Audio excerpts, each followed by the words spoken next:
everybody, if you are looking for a game call that is elk, turkey, deer, predator calls, waterfowl calls, we highly recommend PhillipsGameCalls.com. Professional grade game calls made for every hunter.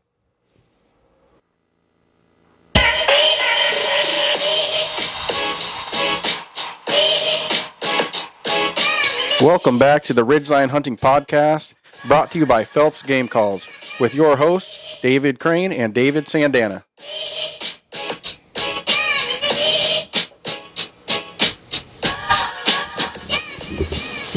All right, everybody. Episode 53. And we're actually just piggybacking off of 52. We started a little story of a cougar encounter. People have been messaging our Instagrams and messaging me through, Facebook or Instagram or whatever. And people have been saying, don't leave us hanging with this cougar story. We want to know what's going on, what happened. And so we're going to pick up and talk about that. Yeah, it's pretty interesting with the cougar because I was at work while you were out hunting. Yeah. And I don't know I think you took a couple days off from work and we're getting kind of a head start on the opening.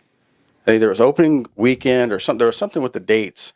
So it was deer season. Deer started on a Friday, and we were actually going to Eastern Washington. So I actually started in Eastern Washington.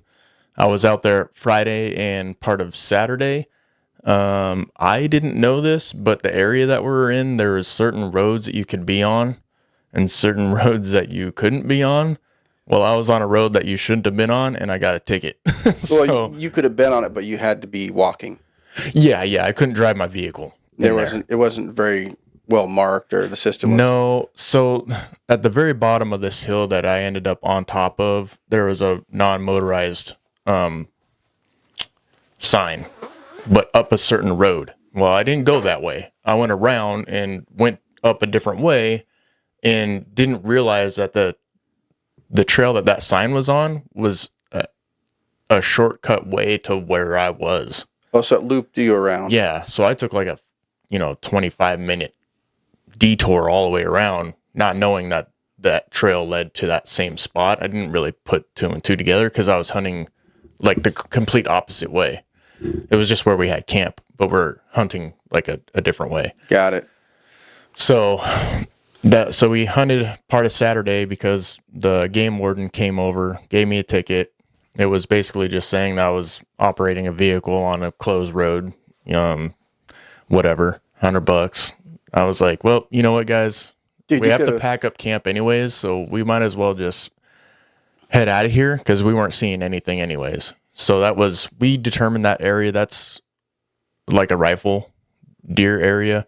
The mule deer start migrating into that area during like the rifle season. Because your buddy whacks them out there. Gets a rifle. He sent a picture of one he got the other day. Yeah. Oh, that's a different area, but that's same space or no? No, different area. So that's my buddy's. So a coworker of mine, his uncle and his dad hunt that area, and they smack them every year. They get giant mule deer every single year, and he was like, they don't go that far off the road. They're 70 plus years old. They're not hiking around. So we're going to put the Onyx coordinates on our website or on our Instagram. You have to subscribe, and then you'll get the coordinates instantly. It's on there. You'll see.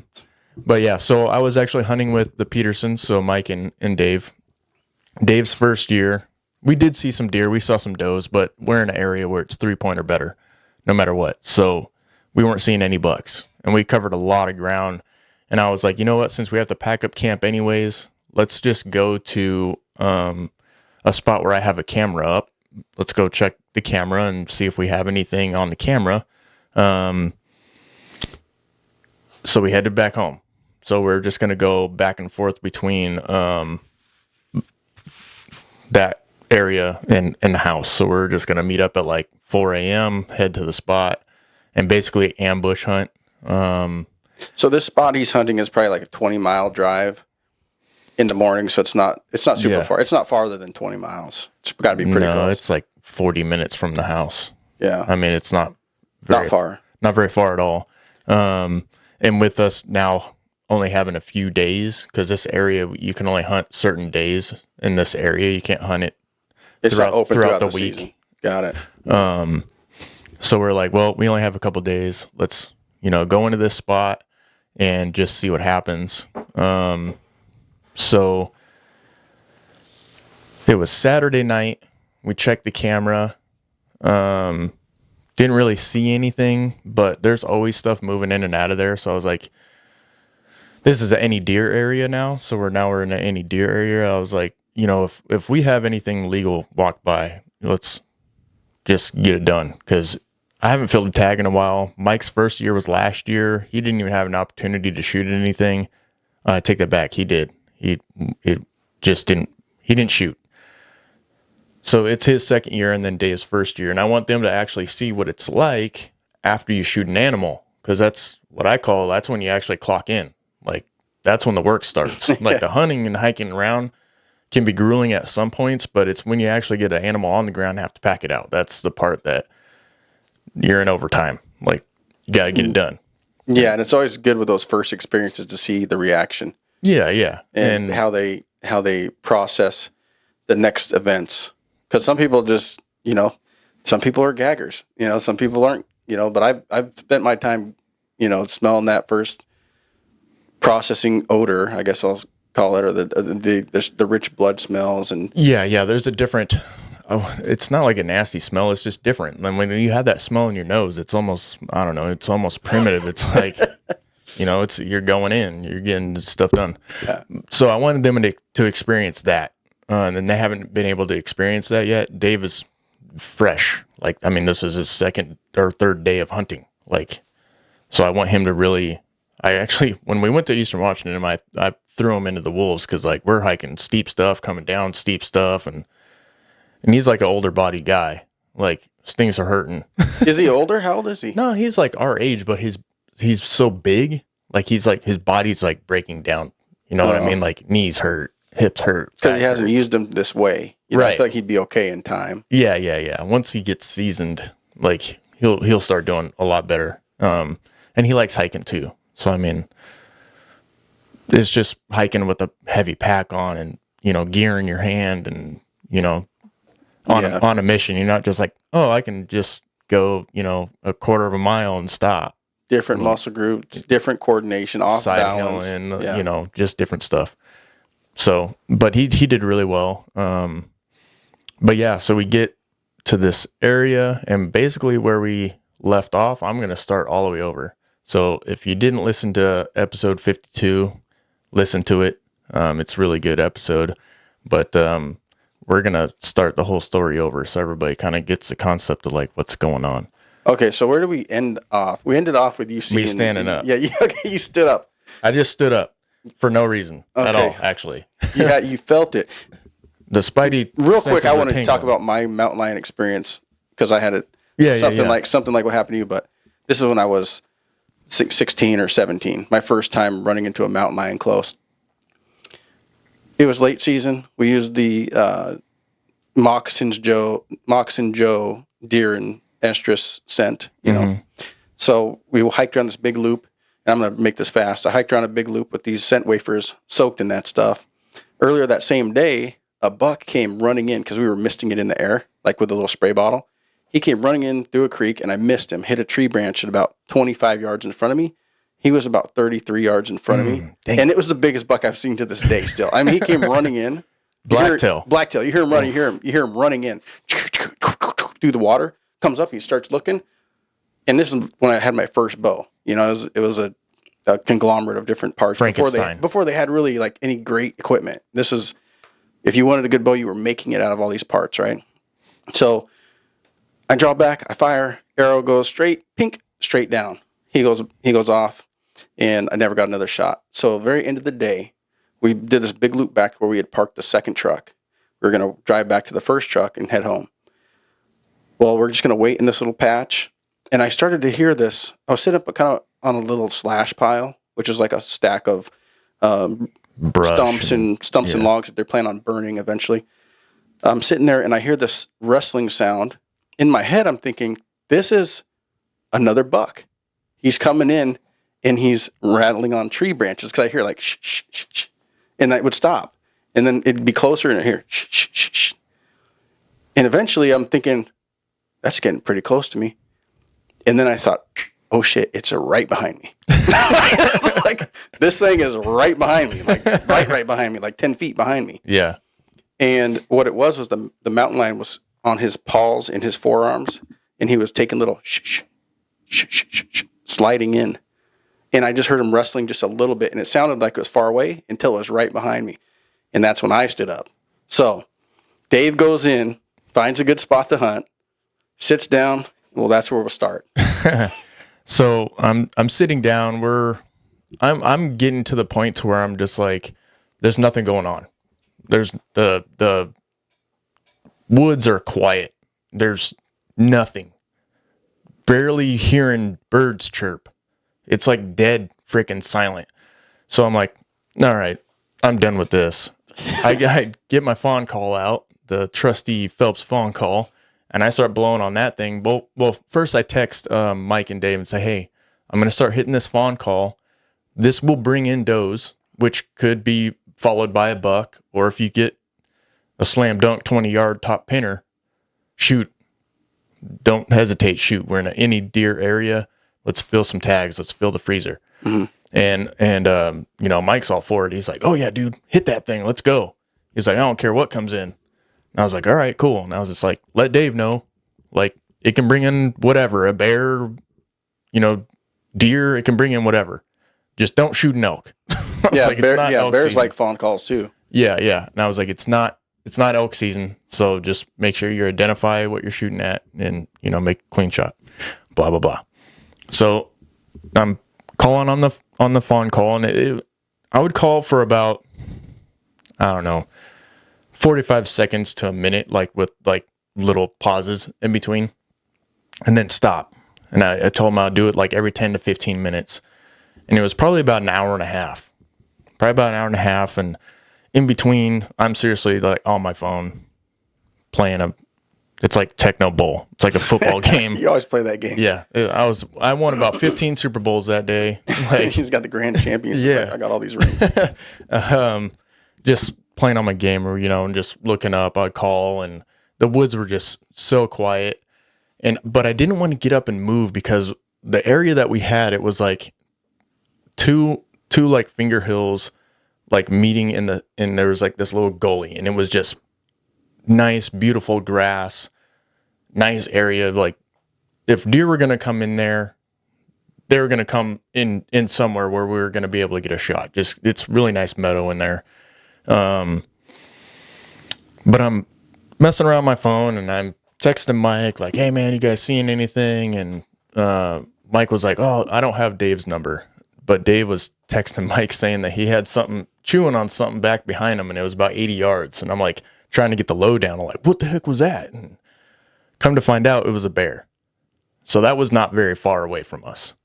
Yeah, just 80 yards. Yeah, 80 yards from Dave, probably about 100 yards from Mike, and then I was way down the way from them. I was another 100 yards down from those guys. And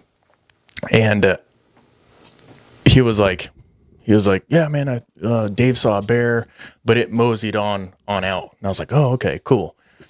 And I'm seriously like, just got done texting him, and I'm like, oh man, my knee's starting to cramp up. I have a problem with my right knee. And I was like, all right, I'm going to stand up. I stand up, and I don't know what it was, but I'm like looking out in front of me, like off to my left, and I'm scanning, and I just kind of stop. And I've had this feeling something was watching me. And I seriously turn to my right, like if the camera was the cougar, and there's this face, a cougar looking at me through brush, and it was thick. So, I mean, like, I could see its face, but the rest of its body was like through like grasses and stuff, or branches, like tall grass, branches, like really thick branches. How far away was this? It wasn't very far, man. Like, it wasn't very far. But 20 feet? 20 yards, 20-ish, in between 20 and 24 yards, something like that. So he got pretty close to you before you even spotted him. Yeah, well, yeah. Well, I think it had to sit up to see me just because of how thick the stuff was. That's spooky, man. So like I turn and I have a marsupial pack on that has the pistol holster underneath it. So I look at it and I'm seriously staring at it, and I don't leave locking eyeballs. So yeah, imagine this face looking at you, but the surrounding is this brush. It's just big giant eyeballs, and they weren't like, these are all yellow. It was all pupil. It was like black.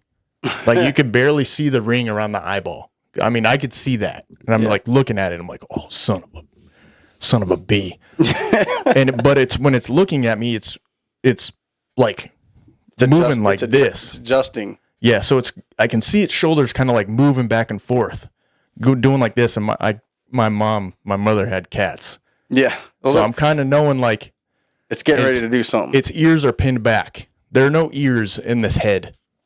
There are no ears. You can't see them now. No, they're pinned all the way back. And it's just death staring at me. And I'm looking at it. And at the same time, I'm undoing my pistol. Because at this time, my bow's to the left of me. And it's like out of reach. And you just stood up. Yeah, because I just stood up. I'm like trying to stretch, like there ain't shit going on. Except and you're sitting there for a while. This cougar's like staring out right at me. So I undo it and I take a shot like straight away, just boom. And it seriously just went choop, like just dodged its head like the Matrix. And I was like, oh, in my head, I'm like, oh, fucking really? So like I shot, boom, and then I turned my body and got like on it, and I was just gonna start unloading on it. Well, I just took 2 shots, pow, pow, and I saw it like its body like linked over. So and then the tail came up, and then the tail's moving, and I can see it kind of rolling and doing something. And I was like, yes, that sucker's toast. Oh hell no, it was not. It rolled around for like a little bit, and then all of a sudden it just freaking darted like a lightning bolt through like swamp grass. It's pretty tall. It's like waist height. Yeah. Just did one bound into that stuff and then jumped over it, and it's like 20 or 30 yards. Just boo right over it and then darted, and it was like gone. And I'm like, son of a bee. And then I tried to collect myself. That was not good. So I'm just sitting there just like shaking like a leaf. Not real. I was kind of freaking out, but not really. It's freaky, dude. I know what you're going through. Let's take a break before we go further. All right. Because, the story, the excitement, let's kind of collect ourselves and we'll finish off from this point. All right. Well, we got to mentally collect ourselves. We're going to take a quick break. I think Dave's food's here.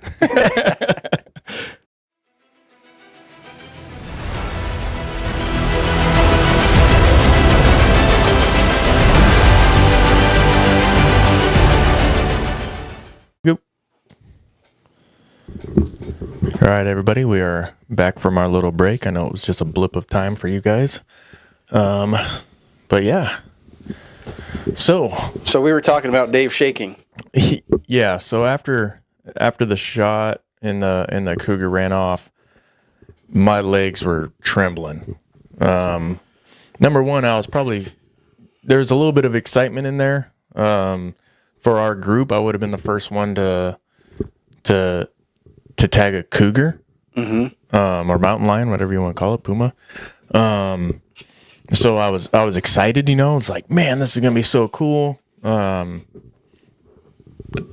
gotta find this cougar.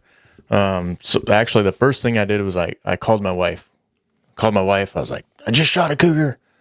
It's getting ready to jump on my face. And she was like, oh my gosh, she always gets super excited when I tell her that I shot something. So she's usually the first person I call every single time, except for here on. It changed the program. Then Dave and Mike came over because they obviously heard the gunshots, and they're like, was it a bear? Holy crap, man, blah blah blah. I was like, no, man, it was a cougar. And they were like, holy crap. They were super excited. And then the blood trail. Well, first of all, they're super excited.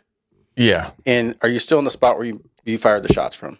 Yeah. I'm standing right where no. I'm standing where the cougar was. Okay, so you're standing. Is there blood right there? Yeah. Okay, so you're standing in blood. in the beginning of a blood trail. Yeah. And Mike and Dave come over, and they're like, "Oh man," you're sitting here like, "Here's the blood. We're gonna find this bad boy." Mm-hmm. Was there any high fives? Because I never do that shit. I don't think I'm always like, I don't think so, because I don't do that until there's like an animal like there, like on the ground. I've had. I don't do I don't be doing none of that, dude. I've had probably 2 occasions where I lost an animal, and I thought for sure, I was like, this is in the bag. A done deal. This one, I shot a nice buck one time. Not to get out too far off the subject, so I'll make this fast. It was a 20-yard shot, completely broadside. I don't know what happened. If it was just a little low, but it went. I shot it, passed through. It went about 40 or 50 yards downhill, and this is in Eatonville. There's a blackberry forest in a lot of these places where you can't even get into it if you wanted. But it was bedded down, and I followed the blood trail. It probably took half an hour, 45 minutes. But I was confident. I was like, this is a done deal. And when I saw it bedded down, it lifted its head up, and I was like, oh no. And it just jumped up and ran into this thicket of blackberry bushes that you couldn't even get your hand into. I mean, as soon as it went in there, it did like a baseball head first slide into that stuff. And it was completely gone. And I was like looking for a way in. I was like, I can't get in there with this. I had a machete and probably an excavator. I mean, it was not it was not going to happen. Yeah. So I lost that deer, but I was super excited. I was like, yes, in the initial. So now I'm always like cautious, I don't get. Yeah, I've had it happen on a deer a while ago. I shot a deer twice, and we never recovered it. And now I was giving myself like got meat in the freezer, doing that thing. We never found the damn thing. Was that in Eastern Washington? Yeah. Okay. And so you did find that one though. No. That was a different time. That was Brett's one. This one was mine. Okay. It was me, you, Luke, and Matt were all searching, all gridding and all that, and there wasn't even blood. Yeah. And I shot like the arrow had blood from tip to tail, but there was no blood on the ground. Like there's sometimes it's unexplainable. How is that even possible? I don't know, man. I hit it twice too, and both arrows were like covered in blood. So I don't know what happened. It's like the skin slides over the hole, and it doesn't bleed up out of the. Yeah, I think it was bleeding in the cavity and not out. So it's probably a high shot. Mm-hmm. Yeah, I shot a deer like that one time. It was a 62-yard shot on this deer, Eastern Washington, and it was with my bow. This is probably 2014-ish, so I was shooting probably, I don't know, tons and tons and tons, just a lot. This one I was still shooting. Well, we were doing 3Ds and stuff, yeah, like 15 or 20 of them a year, just all the time. Well, that's when the Reinhardt 100 was still in our state. Like it's not even here anymore. Yeah, we back to back that one. Every year it was here. Mm-hmm. But I shot a doe, which I thought was a little elk at first because it was coming off the mountain. It was pretty big. It was the biggest body deer I'd ever shot, even to this day. And I'll post a picture up here in a minute. But I shot it and it was a little high.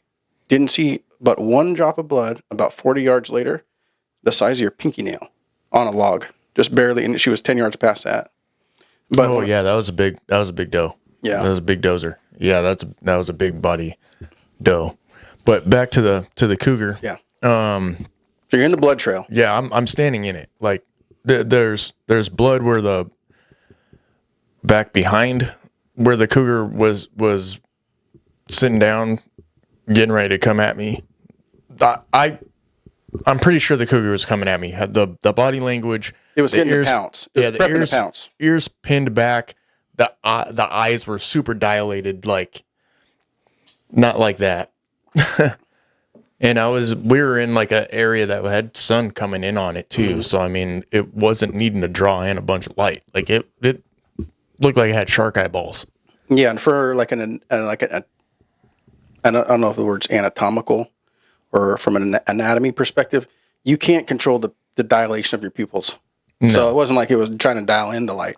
No, it was just that was just what the eyes looked like. It was just It was I was like, holy moly. Well, I recently got a house cat, And that little sucker, I'll tell you, when I play with that little fuzzy bird thing on the stick, it gets down low and starts doing this thing, and then it will peak when it's getting ready to do it. It's thinking like, am I going to do it? Am I going to do it? Mm-hmm. And then she'll take off, Yeah. But The body language was you could have telling been me. one mountain lion thought away from being snack Yeah. or mauled severely. Well, I wasn't waiting for it to walk away. Let's just say that. You were going to leave it up to him. Yeah. No, it was going to be my choice. And, I had 15 other buddies coming right behind him if he didn't roll over. Yeah, or take off, right? Yeah, like it was going to be coming. But I took those 2 shots. It kind of tumbled over and was rolling around. I thought it was done right there, and then it took off. But we're standing in the blood. There's blood back behind where it was, and then on this tall grass. I don't know what kind of grass it would be, like swamp grass. It's like super thick. Yeah, just kind like of straw tall almost. Yeah. And it had blood, like when it leaped, there's blood like all over the place. And I was like, this thing did not go far. There's a 40 cal to the freaking chest is where I thought I shot it. I thought I shot it square, right square in the chest. Yeah. So we actually sat and waited a little while because I was like, the one thing I don't want to do is go walk up on a wounded cat. Yeah, give him plenty of time. Yeah, and get just demolished. So we waited probably 35 to 40 minutes. So during this time, I received a message. Just shot a mountain lion. Or either you called me or Luke called me, messaged me. I think it may have been Luke. And this was after I had already started looking for it. Okay, so I got the message. I'm not sure if it was 11 in the morning. So it was earlier in the day. But I'm at work the whole time. I'm thinking about, I got to get the hell out of here. I need to go help him with this shit, because like, I'm wanting to leave work now, I had all the guys, we're trying to get finished with the day. So it was an agonizing, I think it was like 4 or 5 hours later, I finally got done. And I messaged back, you guys find it yet? Because I haven't got any pictures or anything. No reply. And I was like, oh my God, I'm dying. So eventually you guys called me back, but the search began. Yeah. So so it was just myself, and I'm kind of at this point playing guide because Mike and Dave don't know what the hell's going on. Mike actually has a little bit of experience tracking because the year previous, we were trying to find an elk that you had shot. Yeah. And I mean, we're looking at driplets. So Mike's pretty good at like keen on like what blood is and like, like taking it and kind of rubbing your finger on it, really finding out if it's blood or not. Cause there's stuff out there that looks red.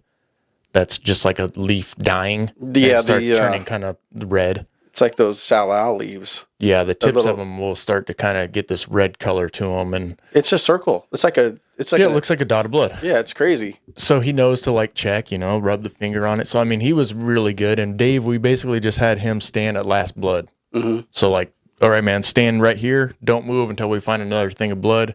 And then we'll just kind of move. And at the start, I would say the first 80 yards was pretty dang good blood. So I'm feeling really confident. But the whole time I'm out there, I'm tracking it with the pistol in my hand.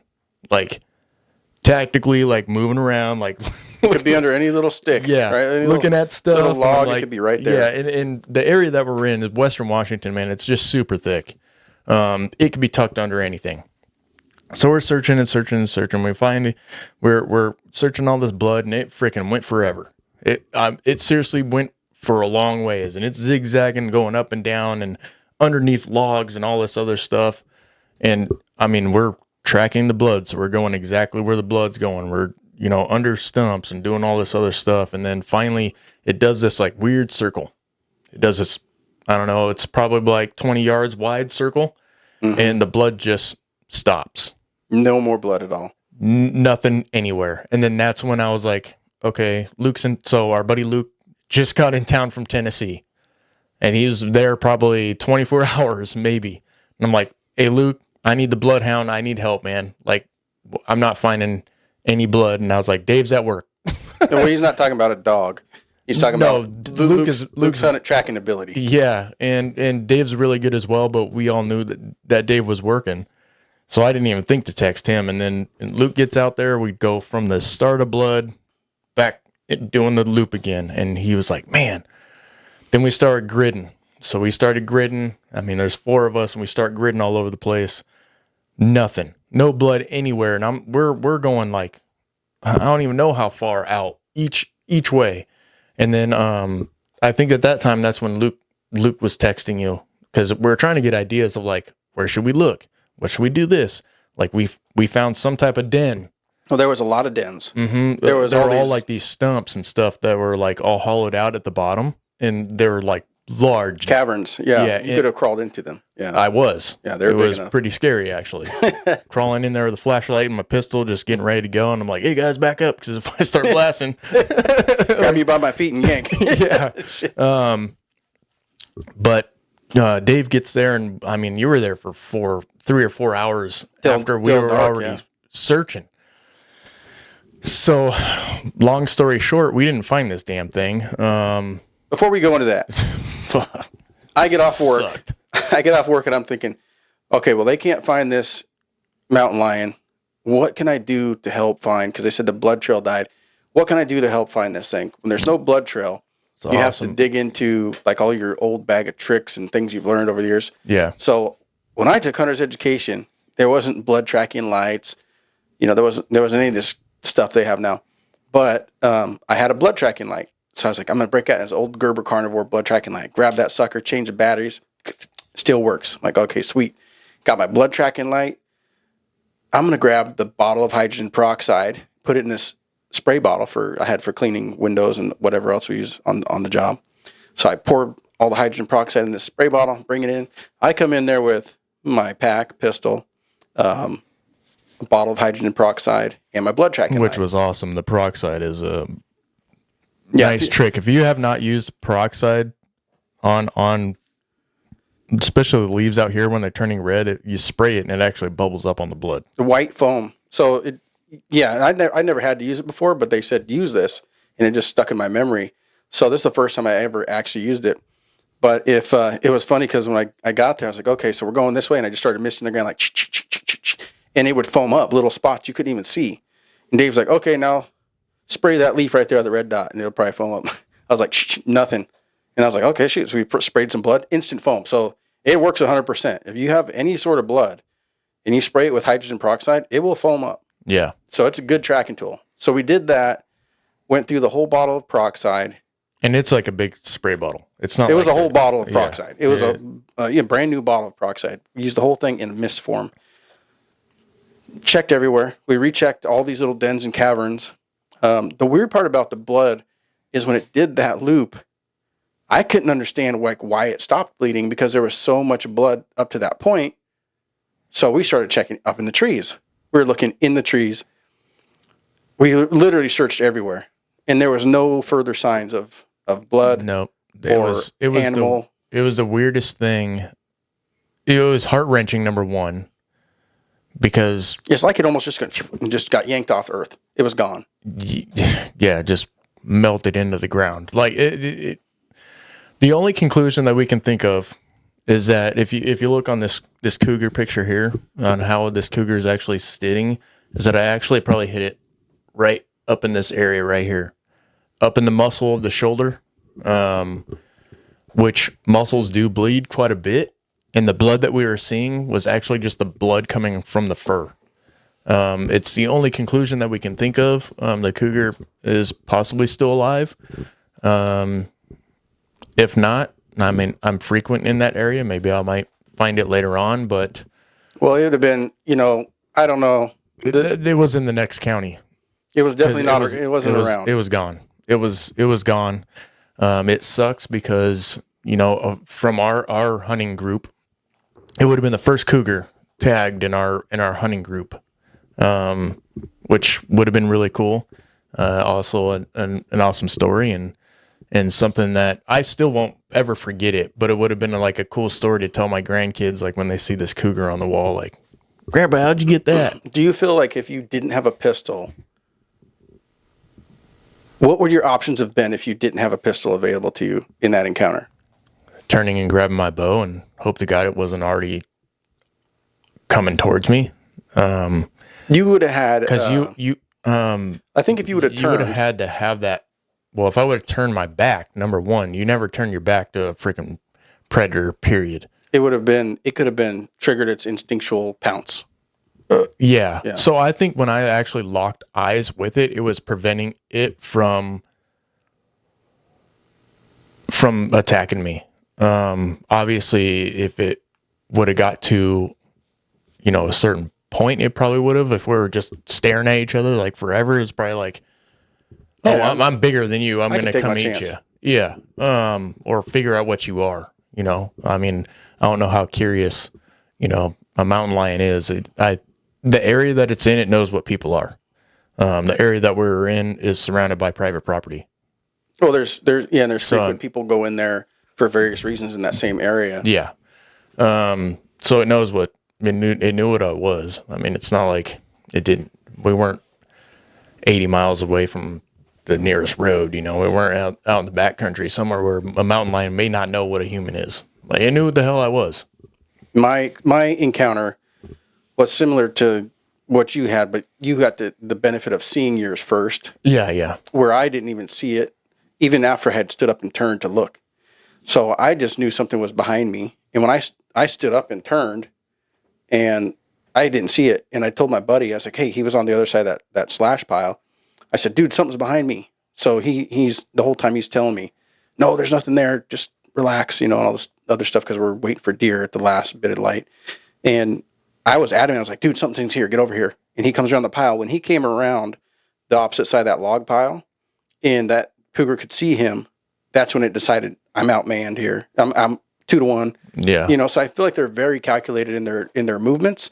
I feel like they always will consider their self-preservation first. Am I able to take this successfully? Or am I at risk for like bodily injury? I think a lot of the times they're sizing you up well before you ever saw them. He could have been watching you because you were sitting. Yeah. And going, what is that thing? And it's making sounds like a fawn, but I don't know how great their eyesight is from a distance, but I know they spot movement like really well. Mm-hmm. So you could have been doing something, and it decided, I hear it, I see some movement, I'm going to investigate, get closer. Well, and then it's like, I'm not quite sure about this. Maybe I shouldn't. Well, pounce. Even at its point at 20 yards, when I was down, because I was in an elk bed, I was sitting in an elk bed, even at its vantage point, because it was actually a little bit higher than I was, just because it kind of like rolled down. It wasn't like high elevation or nothing. It was just a couple feet. Yeah. It still wouldn't be able to see me because I was like down in this little hole, and it was like I was sitting right next to like a huge downed tree. And I mean, the downed tree was chest height. So, I mean, I'm down in this hole. There's this thing. My pack's on top of the log or whatever. So I could just reach up and grab my snacks.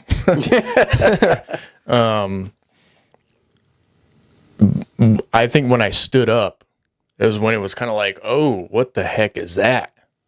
And then that's kind of like, I just felt like something was looking at me, and I kind of just turned over, and I'm like, oh, I just see this head. It was not small. It was a big old giant head.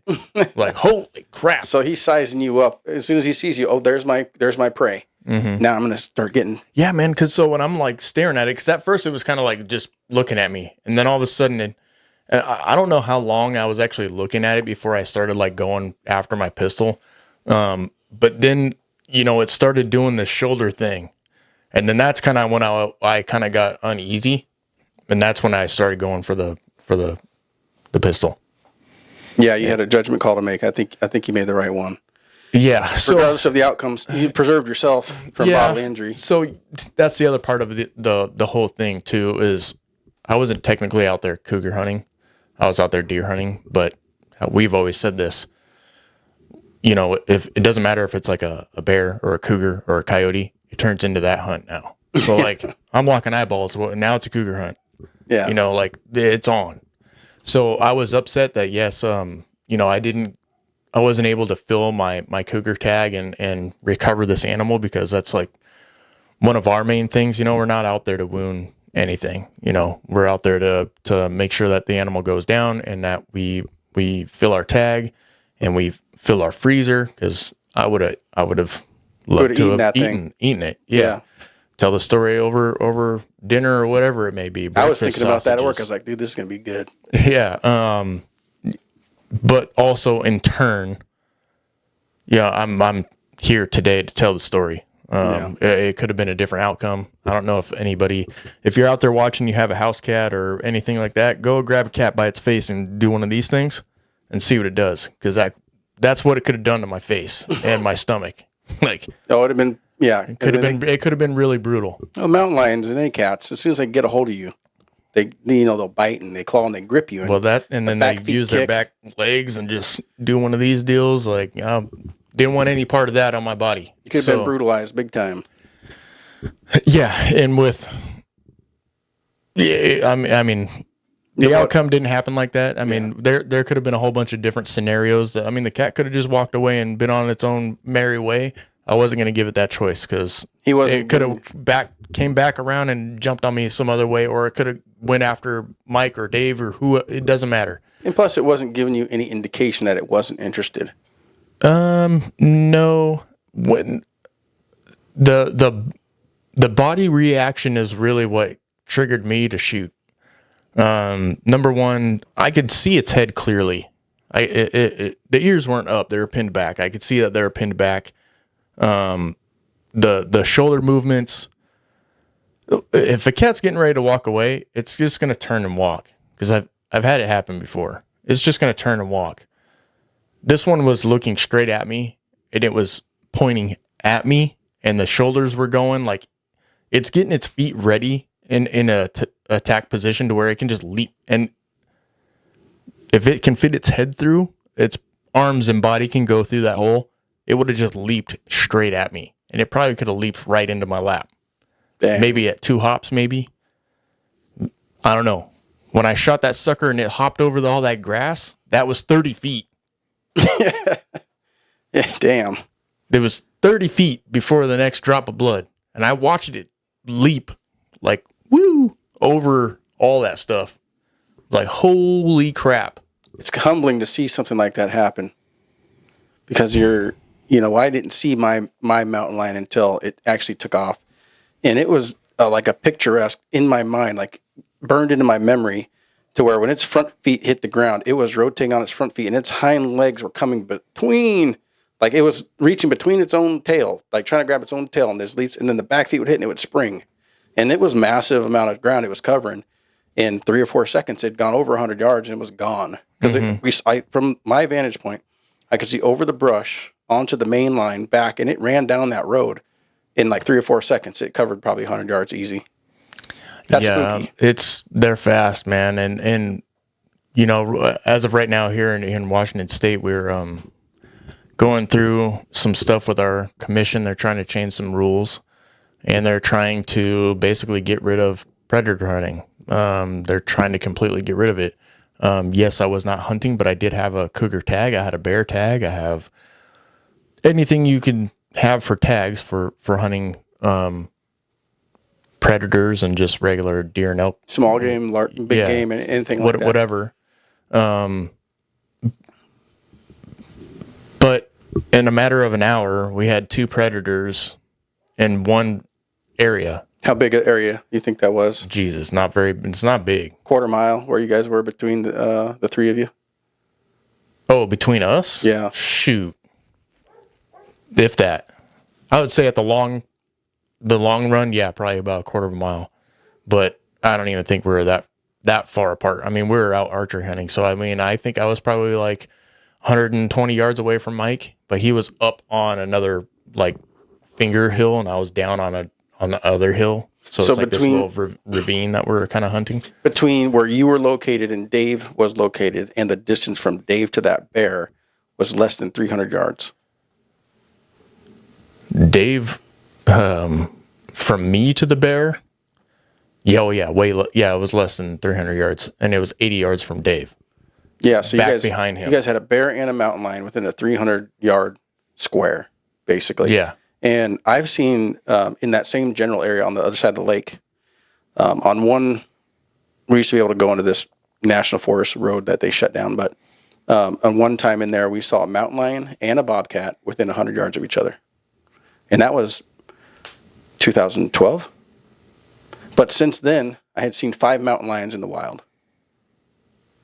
So that's like a lot of mountain lions, and my whole life. I can tell you I've probably seen more mountain lions than bears, which is weird because we have an abundance of bears. The bear counts, because I don't understand why we don't see more mountain lions other than the fact that they're really low to the ground and they're sneaky, right? Yeah, they're the ultimate predator. Like, they're the ultimate predator. People see them moving because they're going after something or they're on their way somewhere.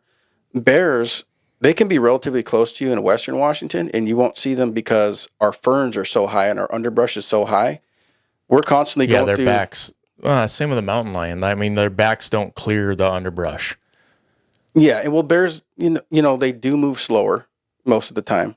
You saw 2 mountain lions on one road with Luke. In one day. Yeah. 2 separate mountain lions in one day. Yeah.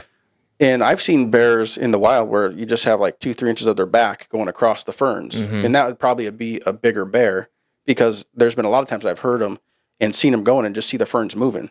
And then you never see the bear. Yeah. You're like, well, what the heck was that? And you realize, like, oh, that was a bear. But I've seen just little strips of black moving through the forest, and the underbrush is just tall enough to where it conceals the whole body, or you barely see the body. Yep.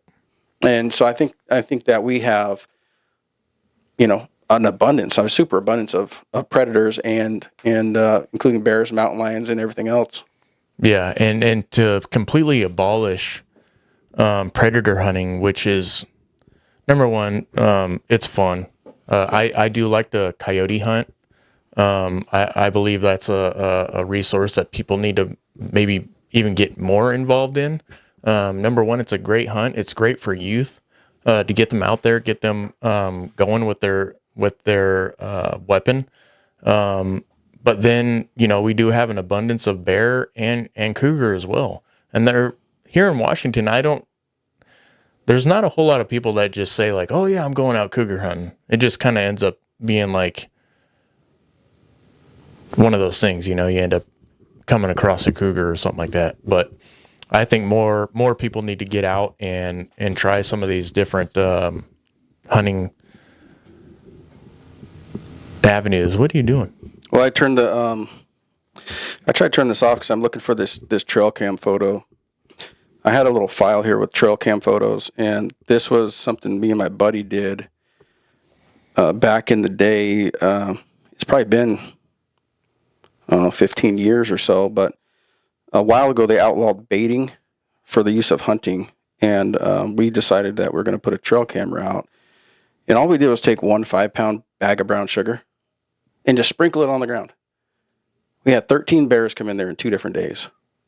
And I have the photos in here. I'm trying to find them. This was before hunting season. We were just messing with this trail camera to see if we had anything coming in. But all it took was a little bag of brown sugar to bring all these different bears in. And one of them was like 8 feet tall. I mean, it's literally because we took a buck jam dripper.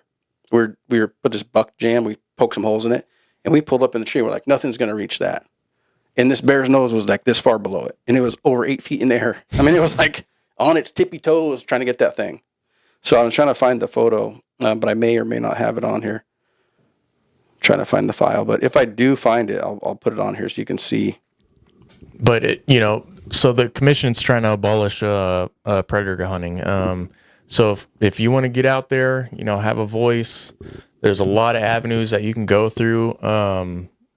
You can talk to the commission. You can email the commission. There's a lot of things that you can do. I'm not sure when this episode will come out, but there is a meeting in Olympia. We actually just, when we took our break, Ross Sharp was in here, the owner of Crazy Elk Company. He was out.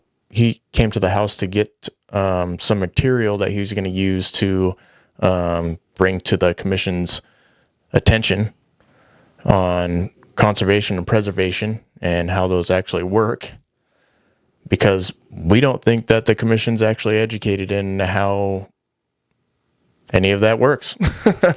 Well, yeah, there's definitely a bias. There's definitely a bias there. And so I guess we'll let them handle that. You know, when they get the whole meeting going, it's hard to convince someone that's convinced of a certain thing in any other fashion. So we'll have to see what happens with it, but we're hopeful that they'll be reasonable and that they'll, which is hard to say, hard to be reasonable. Someone who doesn't have any reason other than their own predetermined bias. It's a bias. It's an agenda. There's definitely something going on with the Washington State Commission, and if you want a voice, you want to speak out, there's a bunch of avenues you can go through and do that. If you don't know where to go to howl.com. They're in every state. They're definitely a voice for the voiceless, I guess you could say. Definitely an avenue that you can go to get some information. I know that we do have some here in Washington State. I don't know what they are offhand here, but yeah, there's definitely avenues out there. If you're a hunter or even a fisherman, fisherwoman, it doesn't matter what what it is. They're trying to get after everything. They don't want anybody harming wildlife, basically. And we're not out there harming wildlife. We're filling our freezers with organic meat and, feeding our families and friends and everything. So they don't see it that way. They want you to go to the store and eat meats that you don't even know where the hell it came from. So one of my buddies, he worked on an organic meat farm, and he said he would never ever eat organic beef. Like after he saw, well, you can't medically fix something. So if they have like a giant sore or pus ball or whatever the heck it is, he was saying they'll get chopped up in your meat. So just he was saying it was pretty gnarly. Think about that. Yeah, he was pretty bad. I want to share a couple photos here. This is what we did in our spring bear hunting. So this is, I'm reconnecting the TV here. This is a tree that had been, let me see here, completely stripped of its cambium bark by a bear. And so when we would do our spring bear hunts, we would get drawn about every 2 years in between. Yeah, so if I had to at least have a point. It was. I think it took, because if I hunted in 2013 or 2023, I would logically, based on what we did in the past, we would be drawn again in 2025. Yeah. So it's like every 2 years we would get drawn. So we never got drawn 2 years in a row, but every other year we would get a tag. So we hunted a total of 3 seasons over the course of like 6 years. And then, so these trees wouldn't have this peeling on them. Like the first weekend when it would open, you wouldn't see any signs of bears or anything.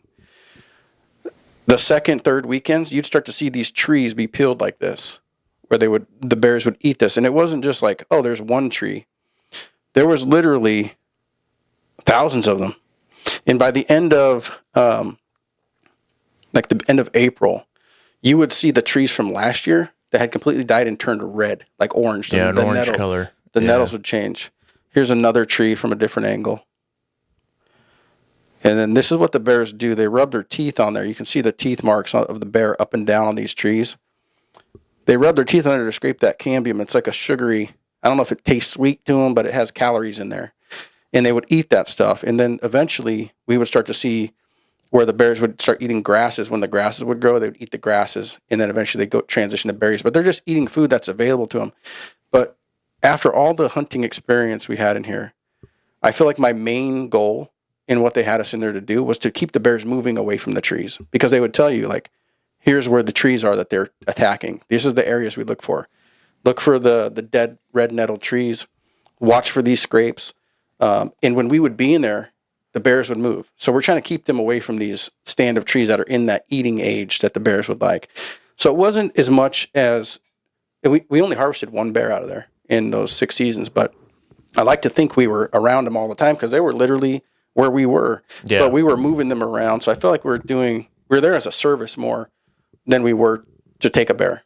And the statistics they had, it was like under 1 on 50. So like the Kapowson Tree Farm, they tell you how many bears were harvested the year before. And I can't remember if it was 50 tags or 100 tags they gave out, but they only harvested like 2 bears out of 100 tags. So it wasn't high success rates. No, it's not like a free for all. You see a bear, you can shoot it. Yeah. Well, number one, it's hunting, right? Mm-hmm. You have to find the game that you're after, and sometimes you don't do that. Other times, there's a lot of bear hunters out there that they just got it. They got it down. They found the spot, where they're always producing bears and stuff like that. But during springtime, it was a hard hunt. It was not easy, and there's only certain units and certain tags where you could get drawn for spring bear. There's like 4 areas or something in the state. So it wasn't like everybody was hunting spring bear. It wasn't like an over-the-counter spring bear tag. Like, you had to put in points for it. There was certain areas that you would get drawn for. And to be honest, it was not an easy hunt. It was awesome because you got to go in there fairly early, and just, get boots on the ground and start hunting. I feel like it was a fun hunt. It was a good time. I spent a lot of hours with my buddy, and we had an incredible time just talking about things and glassing and watching nature. There had been at the same time of year, the elk are starting to calve too. So right around May, end of April, early May, we would start to see elk calves. And these elk calves, it's funny to watch because we would see them. They would be playing in like mud puddles and just different stuff you think like a kid would do, right? There's a cow elk, and she had this little calf, and it was running around circles around this thicket. She would nip at it, and it would run around. It would go back by her tail, try to bite her tail, and just weird things. I was like, we would never have experienced that if we weren't there for the spring hunt. There's just, for one, it's private property. They wouldn't let you in there for that. But for two, it was just a great experience to be able to share with a friend over the course of 6 years. We have 100 stories, and we did a service for that timber company. And the rest is history. We did harvest a bear, and I freaking missed 2 bears in there. But I mean, it's kind of weird because you're in there for 2 months. We hunted for 2 months generally, the whole time we're there, every weekend. And you won't see a bear for the first month, and the first 5 weeks you're out there hunting, you wouldn't see anything. Yeah. And then you see one, and you're freaking jacked up. You're like, you're jazzed. You're like, oh my God, it's actually a bear. And so your adrenaline's high, and so yeah, I would definitely miss them. So I missed my opportunities, but it was still a great time. I do want to share that deer photo because I found it. The big dozer.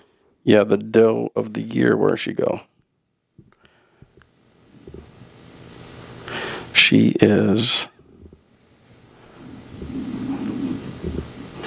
Well, I did have it. It's gonna be up. I think it's in here.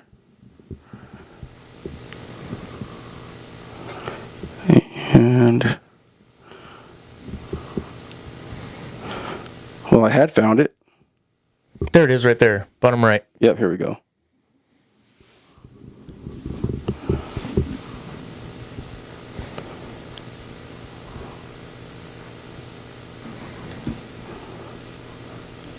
It's gonna get kind of distorted, but yeah, that's my biggest bodied deer.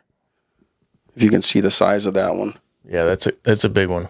And that's a doe. So I thought that was a little elk coming in at first, but anyhow, found her. Yeah. But yep, just one of those things, man.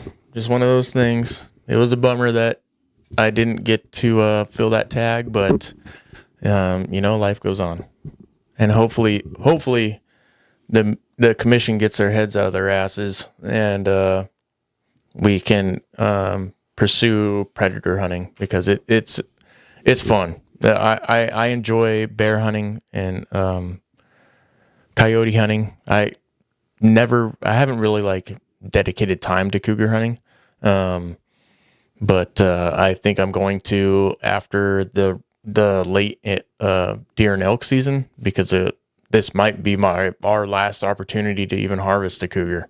How this commission is acting and what they're doing. So yeah, it's strange that you can have how you can make a rule without a proven sustainability tactic. Because they're basically going to, their idea is they're going to go into a preservation model, which doesn't work. Which they say we're gonna preserve animals, and they have plenty of evidence. And even what they've even the stuff that we gave to Ross, there's when I went to Washington State Master Hunter Training or Education course or whatever you want to call it, and completed that whole course, they were teaching us about the preservation model versus the conservation model, and they were saying how the preservation model doesn't work because every single year, 40% of the animals that are alive on the planet basically die through various means, but 40% is the number they go off of. And so what they're trying to do is reduce that number of animals through activities that prevent the loss happening in a certain manner, like automobile accidents or starvation, because that's where they take those 40% is they'll starve in the winter. They have interactions with automobiles a lot of times, or other man-made things, like they just die somehow, right? Yeah.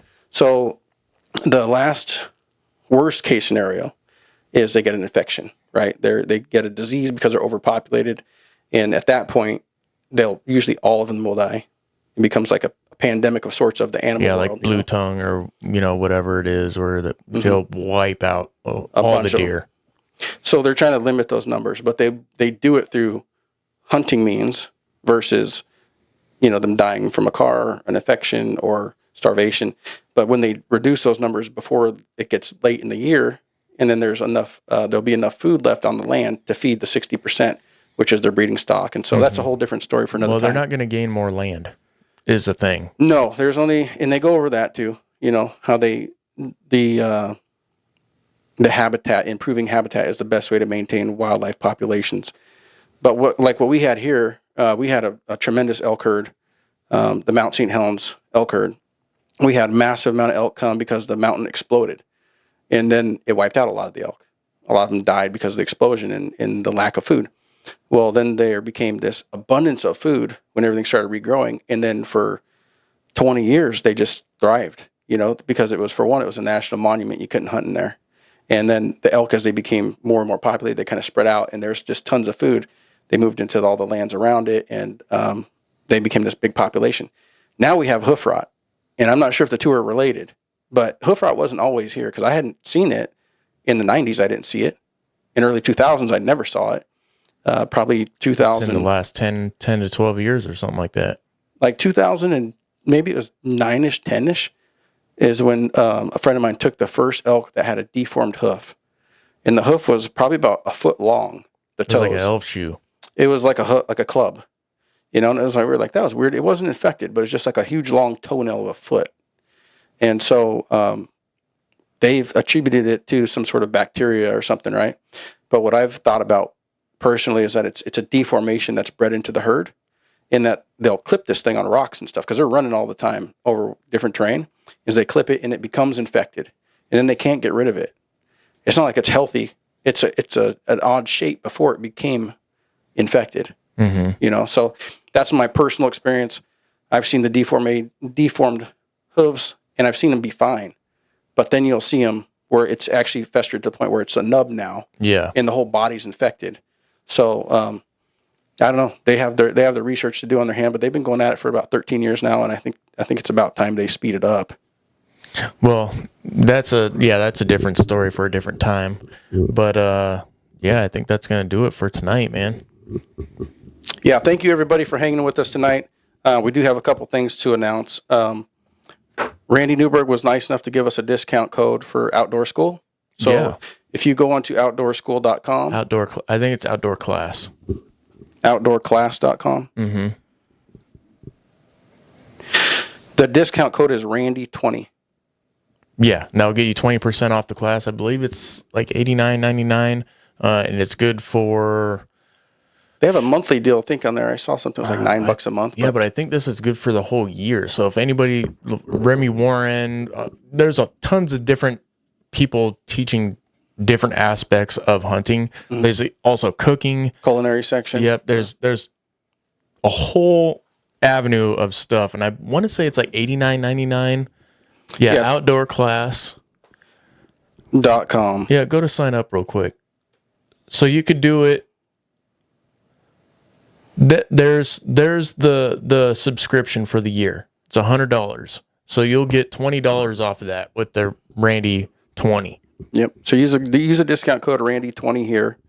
Also, Phelps has some new gear this year. Yeah. Go on PhelpsGameCalls.com. Check out their new gear section. This is where you're going to find all the newest calls on the market available from Phelps. And we have a discount code for the Crazy Elk Company's tag wallet or any other sort of merch you want to get from there. Discount code is Ridge20. Ridgeline 20. Ridgeline 20. Yep. So thank you for tuning in. We'll see you guys next week. Check out OutdoorClass.com and CrazyElkCompany.com. And also for your new hunting calls, check out PhelpsGameCalls.com. I know it's duck hunting season. They have everything you need for duck and goose calls there as well. Oh, yeah. They got it all, man. Phelps. I'm ready to go. Yep. All right, everybody. Good night. Have a good night.